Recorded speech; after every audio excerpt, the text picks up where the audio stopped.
நீங்கள் கூட்டுறது பெருசு இல்லை. யார் எந்த பக்கம், ராமதாஸ் பக்கம் யார், அன்புமணி பக்கம் யாருன்னு தெரியாமல் உள்ளே வந்து உக்காந்துக்கிட்டு உள்ளே வந்து பாட்டில் சும்மா காலி பாட்டில் எடுத்து அடித்தா கூட பெரிய தகராறை வெடிச்சிடும்.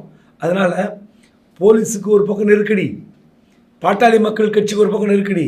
இப்போ என்ன கமெண்ட்டுனா, கமல் சிம்பு நடித்து வெளியே வந்திருக்கிற தக் லைஃப், அப்பா மகனுக்கு நடக்கிற அதிகார போட்டி, அந்த படத்தை விமர்சனமாக போட்டு நிறைய பேர் கிழிச்சு தொங்க விட்டுட்டாங்க. ஆனால் இப்போ லேட்டராக என்ன வருது, வேறு ரிசல்ட் வருது. தக் லைஃப் வந்து பரவாயில்ல பார்க்கலாம், ஆனால் அவ்வளோ மோசம் இல்லை அப்படின்னு வருது. முதல்ல வந்து ஒரு டேமேஜிங்கான விமர்சனம், இப்போ பரவாயில்லன்னு.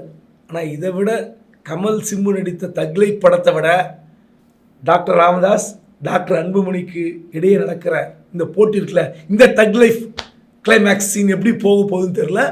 ஆனால் அது சினிமா, கலவரத்தை காமிச்சிக்கலாம், அது உண்மை இல்லை பொய்ன்னு தெரியும்.